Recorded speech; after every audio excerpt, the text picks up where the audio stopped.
Welcome, welcome, welcome. You're listening to the Ask Brien radio show on KHTS 1220 and 98.1 FM. Well, we've been doing this show for over 7 years.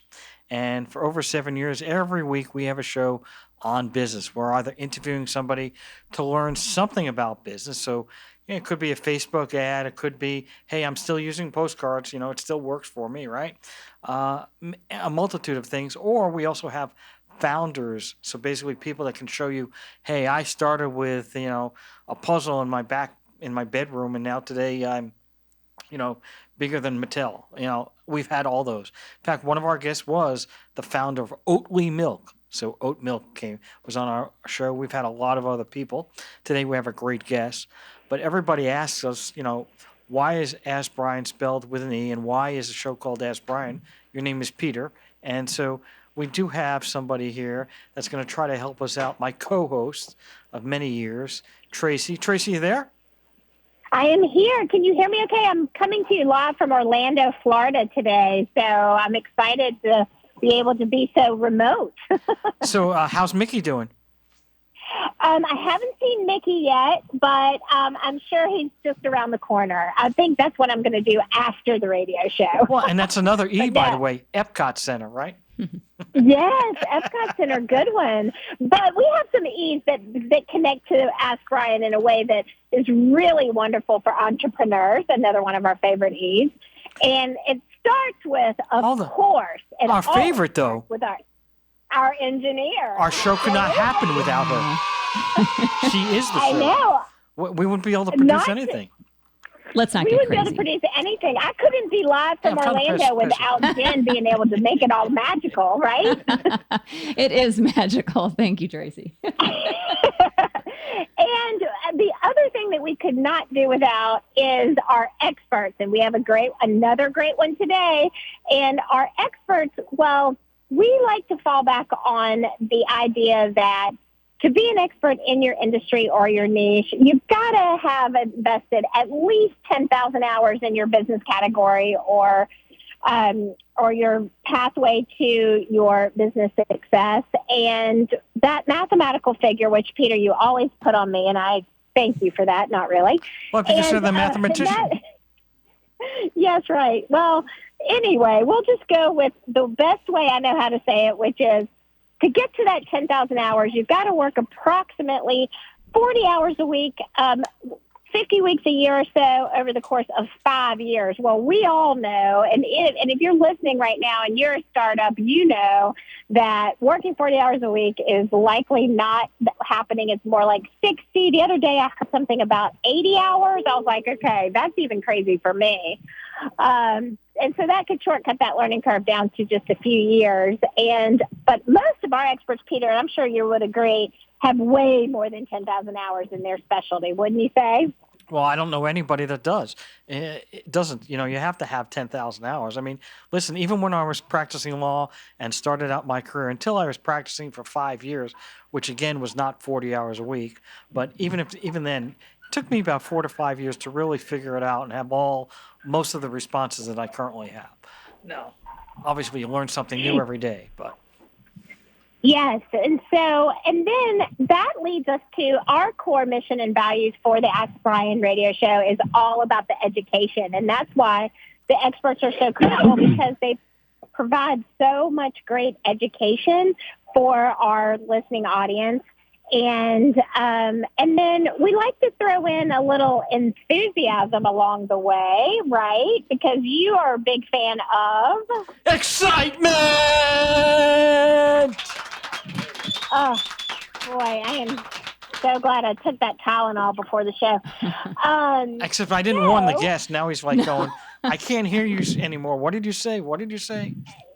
Oh my gosh, I know. Well, my AirPods are blown out, so I just don't even know what to say about that. But I know you don't really understand empathy, but Jen and I, we have empathy. What does that right, mean? Jen? It's built in, yes.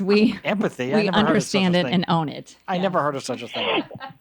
Jen, I can't even give him the definition of empathy anymore because I've tried so many times. Do you want to give him the definition? I don't. I think he just skips right over it. He can't be bothered. Yeah. It's too big a word. I need easy words like EASY. That's an easy word with an E. Okay, that is an easy word with an E. And I think that because of the amazing guest that we have today, I think we should just skip to my favorite E. And we all, if you listen to the show, you know what it is. But if you don't, Peter, what is my favorite E? Well, it's because of you like Olivia Newton-John when she was alive, and because you love that movie and play, by the way, because it started out as a Broadway play, that show called Grease. And in that show, they say, Grease lightning is Electrifying. woohoo! All right. And I think we've proven here today that we're pretty electrifying. We are. And so without any further ado, ADIEU, only one consonant, we are going to start the show. And if our guest hasn't said, what did Liberty get me into? But hopefully he's still around. Robert, Yeah, you I'm there? here. Are you there, Robert? Yes, I am. Yes, I'm here. You guys are very lively. Exactly. Well, you know what? And we're crisscrossing the country. I'm in Boston, you're in Orlando, and yours looks like Los Angeles. Absolutely. We are nationwide and global, especially with the podcast. Yes. The podcast can be listened on Spotify almost anywhere in the world. We are international at best. Yes, we are. Oh, so this goes all over the world. Oh, it does. It absolutely does. In all seriousness, it really does. Anyway, Robert, people don't know who you are, so give people a little bit of your background so that we know who you are before we get into what you do and everything. So give us a little bit about your background. Well, I would say that my whole life has been about answering the question, what can I do to make a difference in my life? What can I do to live a life that matters? And I believe that, so I've given a lot of focus to working with leaders in government, working with a lot of CEOs and entrepreneurs who are in a position to make things happen. I have to admit I'm attracted to the power and the people with power and people with money and people want to make a difference. We're in a position to make some kind of difference. But I've worked with probably hundreds of CEOs and entrepreneurs of small to medium-sized enterprises, and I understand that's what the audience is made up of. A few other highlights. I'm the co-founder of a group called the Harvard Leadership Project, which is supposed to sound impressive, I guess. And I'm also the author of a book called Masterful Coaching. The company that I run is called Masterful Coaching. As I said, we work with CEOs, entrepreneurs at all levels and in all industries.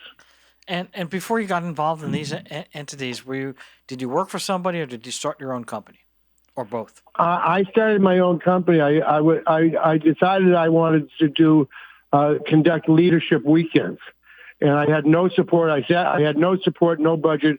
I sat in my office with a telephone book a long time ago. I don't want to date myself, and I enrolled 100 people. I think you already did, but go ahead.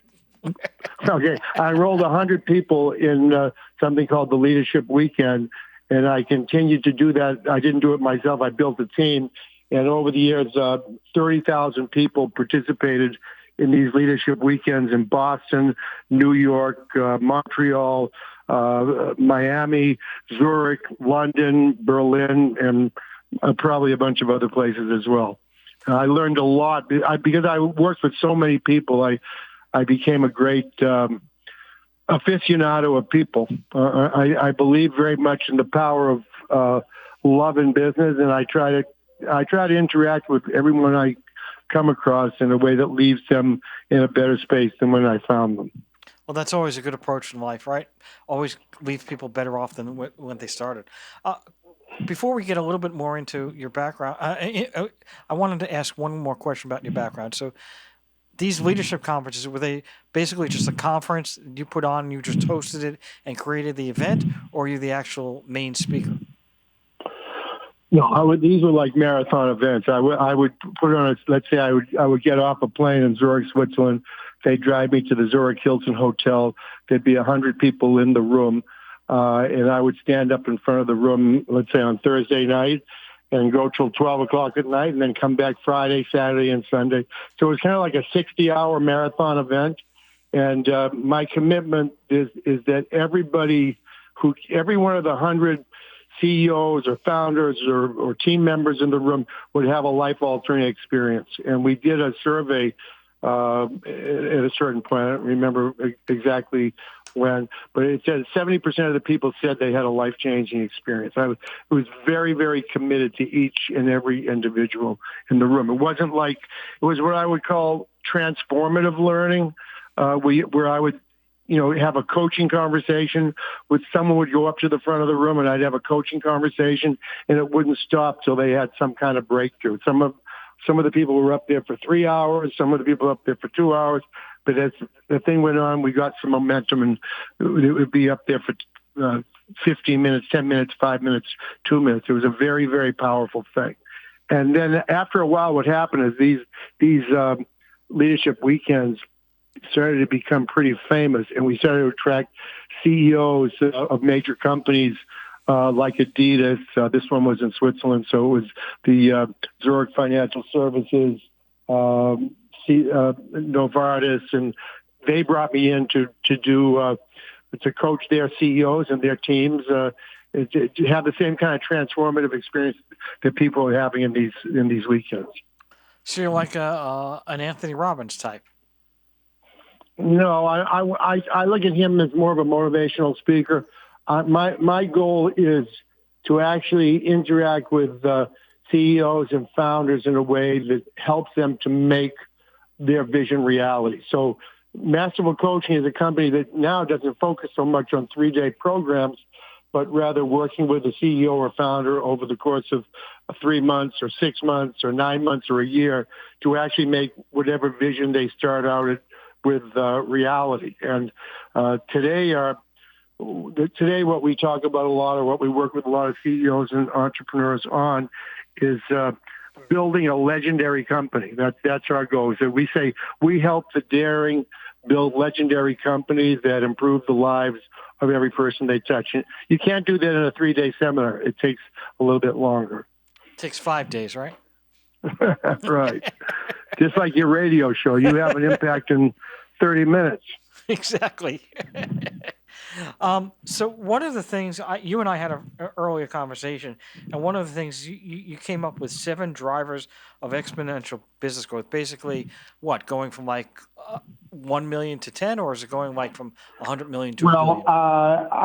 If I was speaking to the CEOs, founders, business people in your audience, what we do is I ask you a question, and the question is, are you ready to take your business from 1 million to 10 million, from 10 million to 100 million, from 100 million to 1 billion? That may be over the size of the audience, but we have a process for helping CEOs and founders scale their business, and it's called Blueprint to 1 Billion.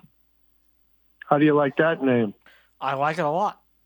I've come up with 7 business drivers or 7 drivers of exponential business growth that I talk to people about. And the idea is that we work on not on a single one of those drivers. We work on the geometry of your business.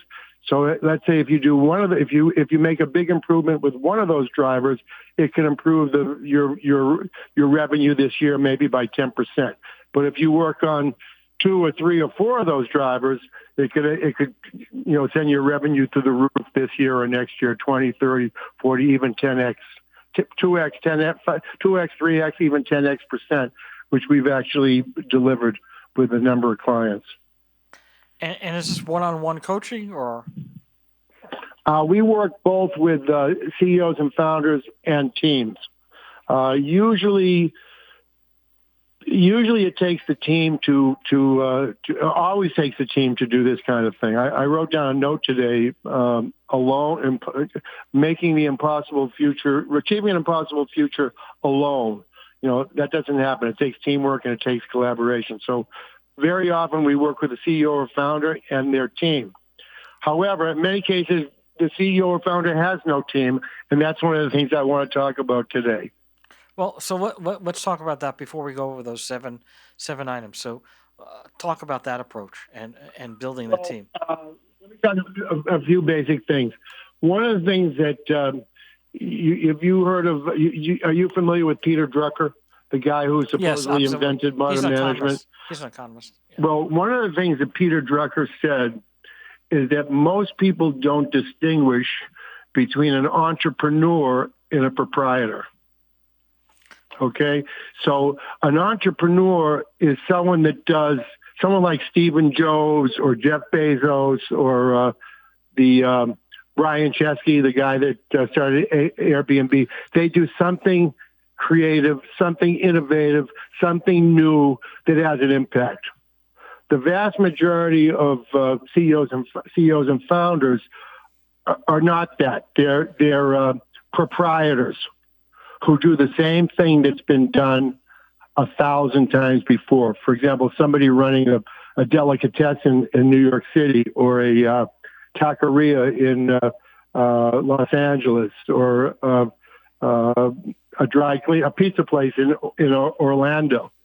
So what I try to do is to get people to make the shift from being a proprietor that gets up every morning. I don't know if you have Dunkin' Donuts where you are, and says to themselves, I got to make the donuts, to being an entrepreneur, which starts with asking yourself, what am I doing that's original? And if not original, that's at least different or better than the next guy.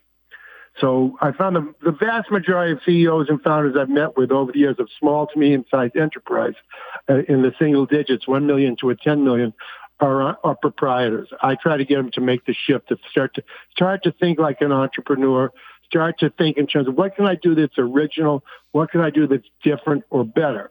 But the people that think that way are actually very few and far between. Have you discovered that for yourself, Brien? Absolutely. And an entrepreneur doesn't necessarily. It could be 1 million, it could be $100,000, or it could be even $1 billion. Because like you're an attorney, right? Now I'm guessing that you're what type of attorney? What type of attorney are you? A good one. Use you as an example. Good one. What's that? A good attorney. No, I'm a business litigator. A business litigator. So, what do you do that's original, different, or better than the next guy? I'm sure you do something, or you probably wouldn't be on this. One is that you have a radio show, but besides that, I'm sure. What do you do? Something original, different, better than the guy down the street? Well, certainly. To me, it's a very people don't realize this. Not every attorney is the same, okay?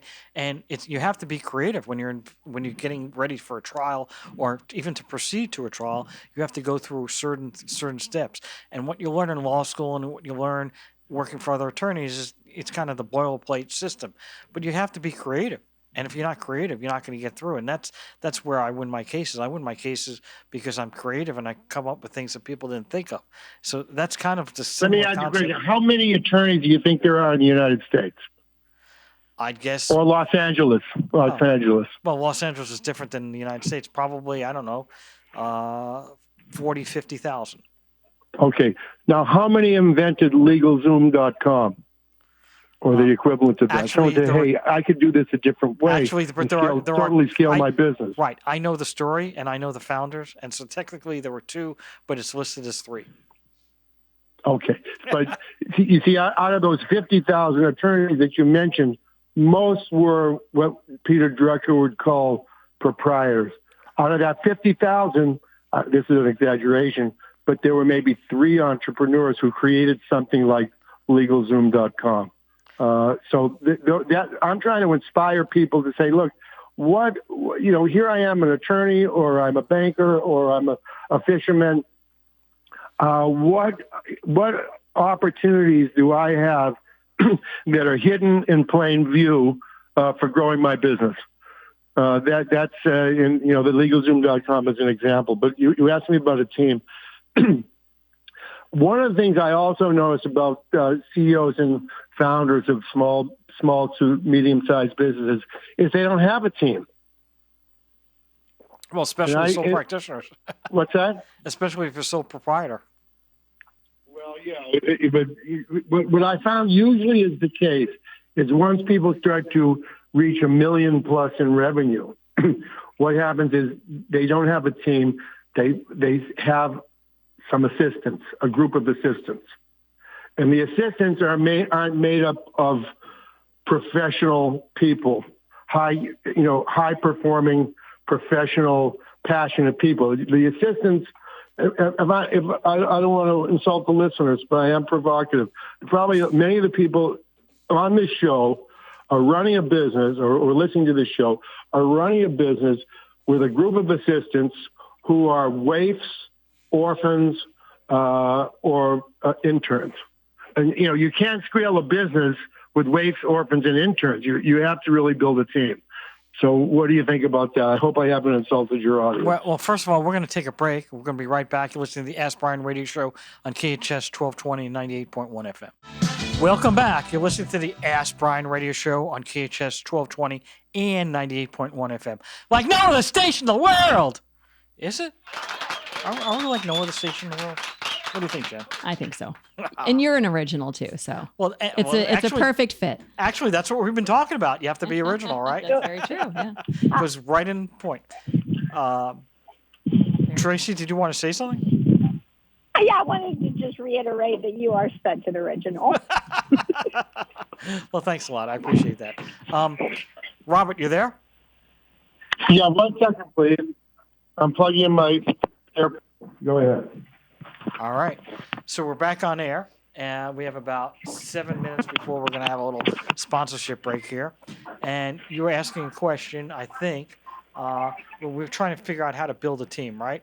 I want to go over two things before we end the show today. One is I want to go over how to build a team, and two, I want to go through those 7 concepts about scaling a business. I want to make sure we that team is one of those concepts that we can just integrate that into the discussion. So we were talking about building a team before we took a break, right? Right. And so how do you build a team? I mean, like, how do you hire your first person? How do you know? Because I think that you are going to be as successful, in my belief, and this is a belief, an opinion, you're going to be as successful as the people you hire.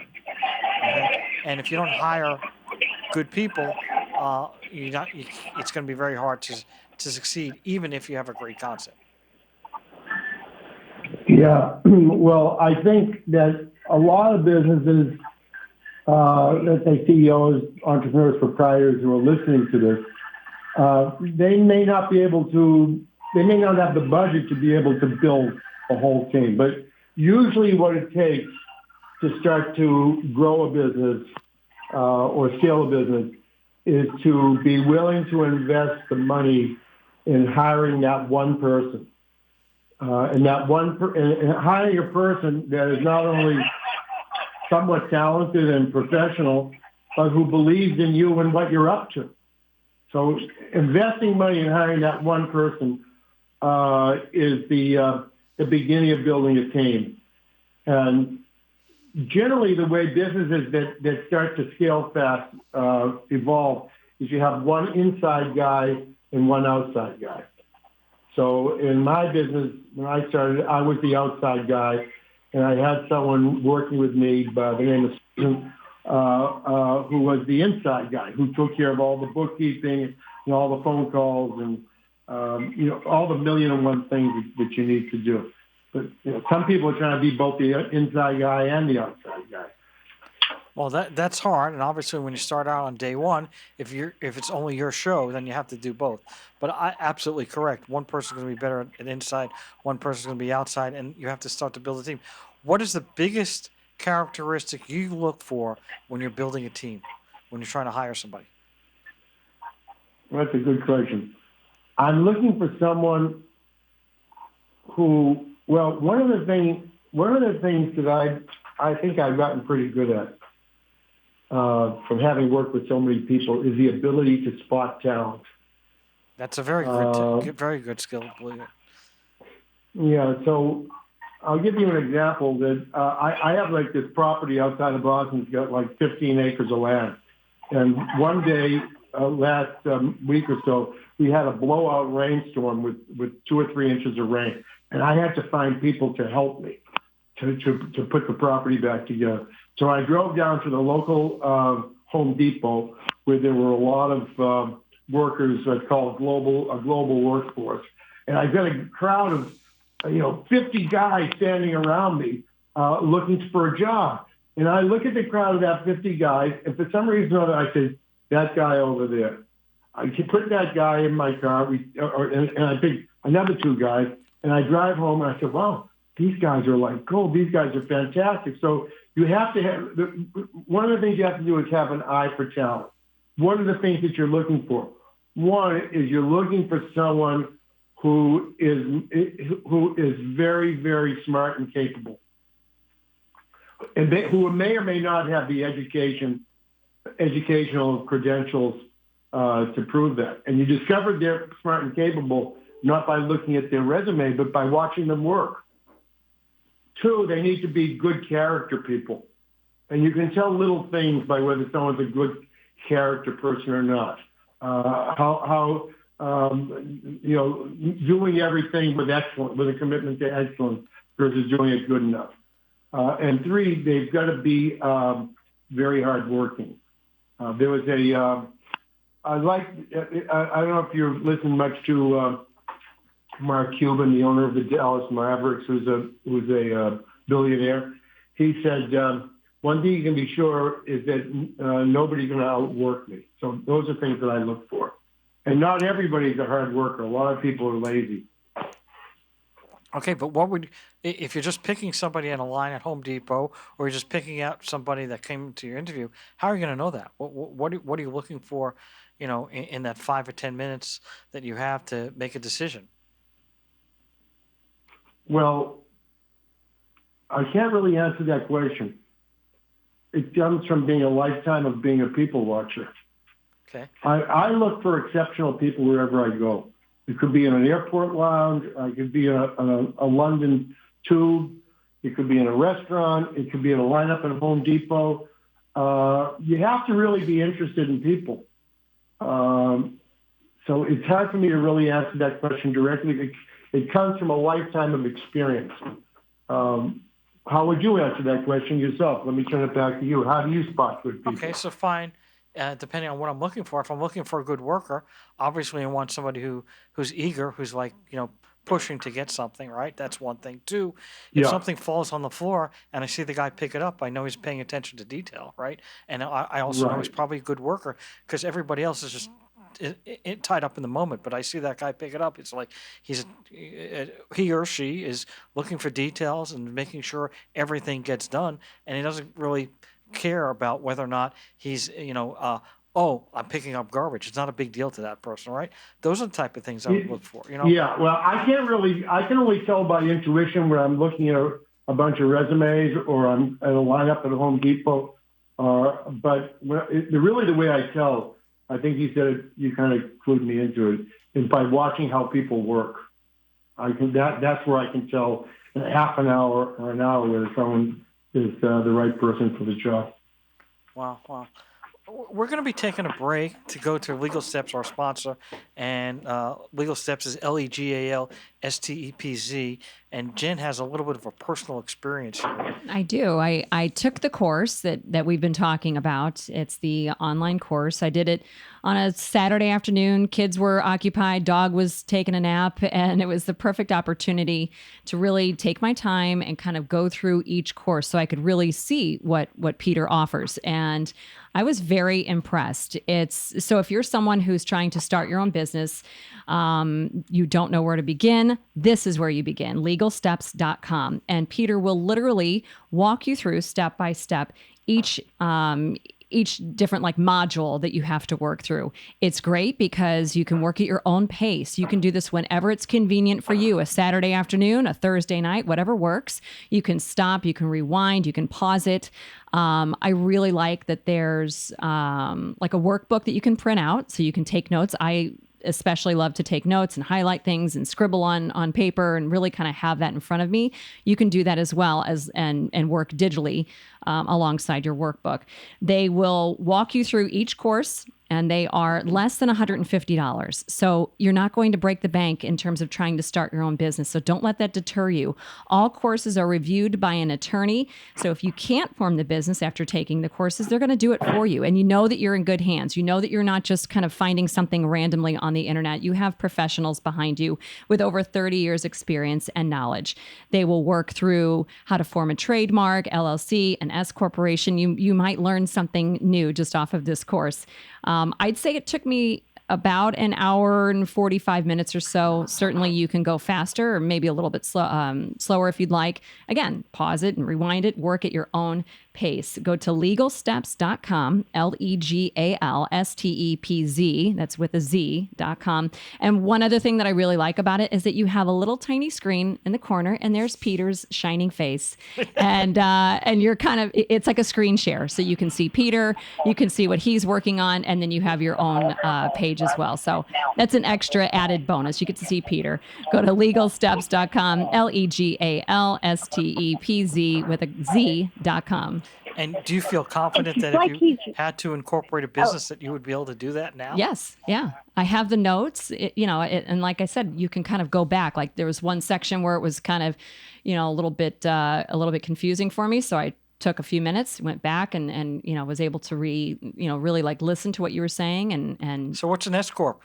That we're putting her on the spot now, guys. Okay, and I'm probably going to say it the wrong way. It's basically to where you're trying to avoid being taxed twice, right? Well, yes. So basically, all your taxes are passed through to yourself, just like an LLC. Okay. You don't have to pay taxes twice. Yeah. But do you have to do something to become an S corporation?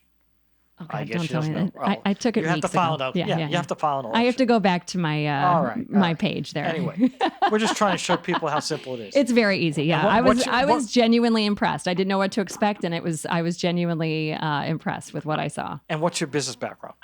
Zero. That would be nothing. Yeah. Well, you're not nothing. I'm good at helping businesses. I certainly am good at handing my credit card over and helping someone else's business. I'm good at that. So. And you're a good engineer. Yes, thanks. All right. So we're back. Robert, you there?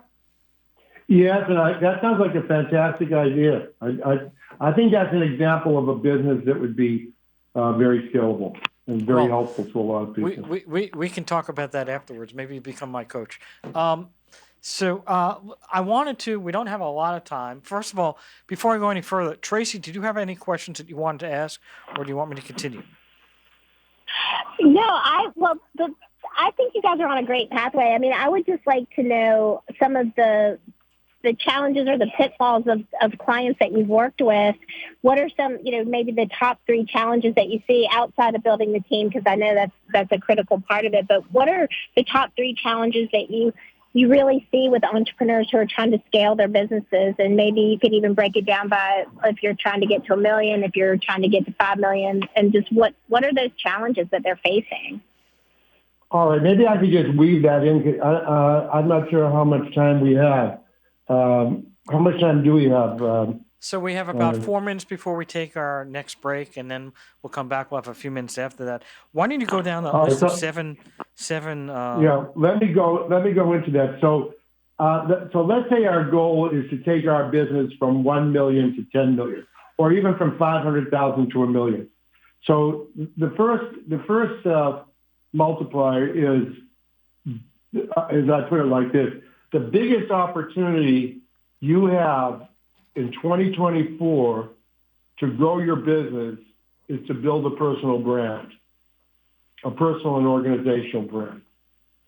There's a lot of people who are listening right now, and don't be scared if I use big numbers and the millions or the 10 millions or the Don't worry, millions. Tracy's very good with math. Go ahead. There are a lot of people out here listening to this who honestly and truly believe that they are the best in the world at what they do. But their business is stuck in the no-growth morass, and they don't know how to get unstuck. And the only way to get unstuck is to start building a personal brand so that you stand out from the crowd, and that the world starts to beat a path to your doorstep. Now, when I started out in my career, it was probably similar to when you started out in your legal career. I wanted to advertise my services with Masterful Coaching. I wanted to advertise my leadership weekends, but it was damn expensive. I couldn't afford to put an ad on TV. I couldn't afford to put an ad on the radio. I couldn't afford to put an ad on the bus. I couldn't afford even to buy a booth at a conference because everybody said that was what you're supposed to do. It was very, very expensive. And the reason I say is that in 2024, the biggest opportunity you have to grow your business, to build a personal brand, is that now it's become very cheap. You can build a personal brand using social media and getting tons of free attention that I could never, ever get when I was starting out. And not only can you get a lot of free advertising using social media, but you can also get a lot of free content using generative AI. I admit sometimes I'm going to put a post someplace on LinkedIn. I've got a few ideas. I type out a few sentences, and presto, within a few minutes, I have something that's a reasonably good post that I go back over and fix up. So that's a huge opportunity. And I think everyone out here listening should tell themselves, should realize that the best CEOs in the world create a personal brand that drives their organizational brand. That's what happened with Steve Jobs. You wouldn't have bought Apple computers without Steve Jobs. That's what happened with Jeff Bezos. That's what happens with Warren Buffett. That's what happens with Richard Branson. But those are big names that are easy for me to just pull off the top of my head. So brand leads sales. If you build a personal brand, it's going to really drive your sales.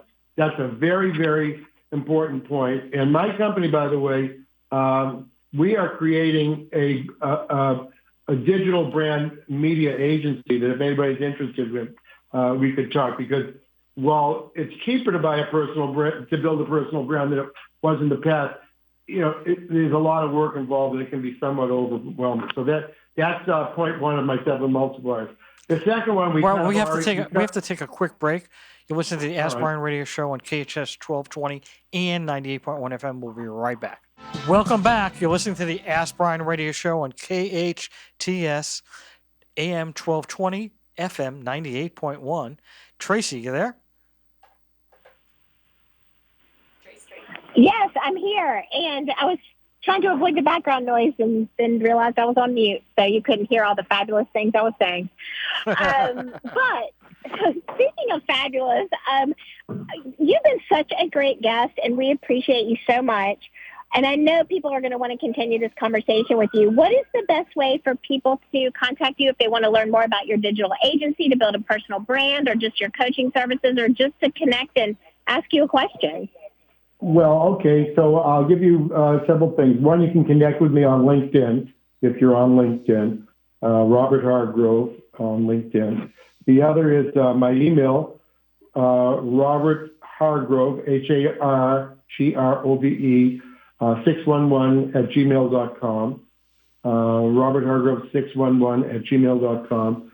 A third is you can call our office number and book an appointment, 617-953-5252, 617-953-5252. And we can have an exploratory conversation, no pressure. We just engage in a discussion. So thank you very much for giving me that opportunity. Absolutely. Well, we know here on the Ask Brien show that one of the best ways to build a personal brand is to have a podcast. And that's why Peter and I turn this amazing radio show that we do live into a podcast.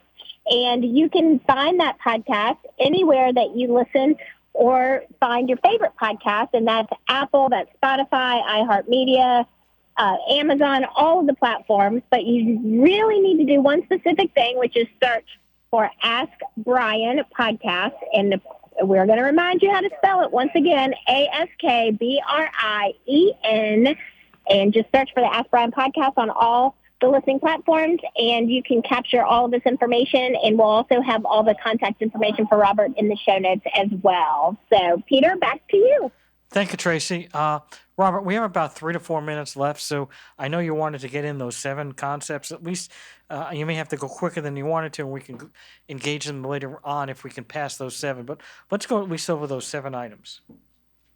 Okay, so again, to review, the number 1 is building a personal brand. Brand leads sales. If I could help you, Brien, to build a personal brand, it would drive those legal steps. When you go out and buy a pair of Nike shoes for $200, let's say, you don't buy them because someone sold them to you. You buy them because it's a brand. Okay, so that's point 1. Point 2 is it takes leadership to scale a business. It just doesn't happen. And what is leadership about? Well, it has something to do with having a vision. But even more importantly, it takes having an intention. I don't know if you understand exactly what I mean or if I'm making it clear when I say to scale a business, you have to have a very strong intention to make that happen. And not only, in addition to intention, you have to take a lot of initiative. I notice with a lot of small business owners, they're sort of like in a comfort zone and they don't take enough initiative to go to the next level, which means taking action. 3 is don't just have a bunch of waifs, orphans, and interns. Hire a team of aberrant geniuses who play as a team. And I think one of the things that happens as companies grow, they start to hire people who are more and more bland, more and more average, more and more normal. The problem is you can't be normal and get abnormal results. Steve Jobs wasn't normal. Elon Musk isn't normal. I don't even think Jeff Bezos, who walks around with a cowboy hat on half the time, is normal. Now, these are big guys, but you can use smaller examples. 4, everything starts with a great product.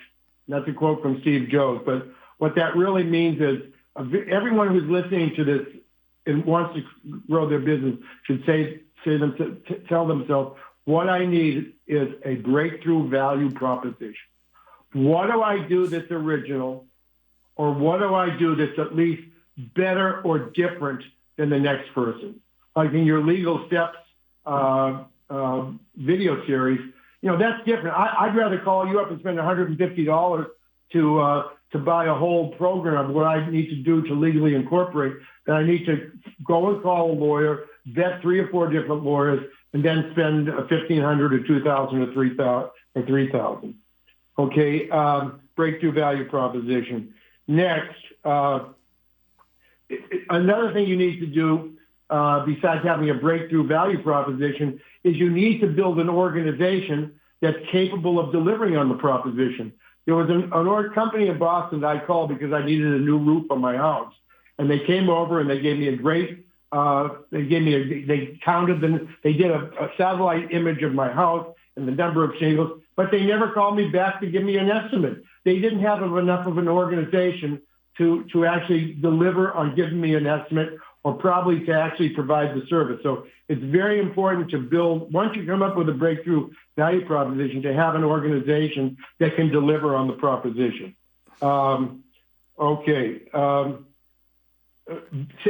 Build an organization where everyone is in sales and marketing. If you have a company and you only have 1 or 2 or 3 salespeople or 1 salespeople that is in sales and marketing, you're really overlooking a great opportunity. Everyone from the CEO to the finance manager to the operations manager should be part of making sales. Everyone should be involved in sales and marketing. If you have 1 person in sales, if you have a 10-person company and you only have 1 person in sales, imagine what would happen if next week or next month you have 8 or 10 people who are actively involved in marketing and sales and generating revenue.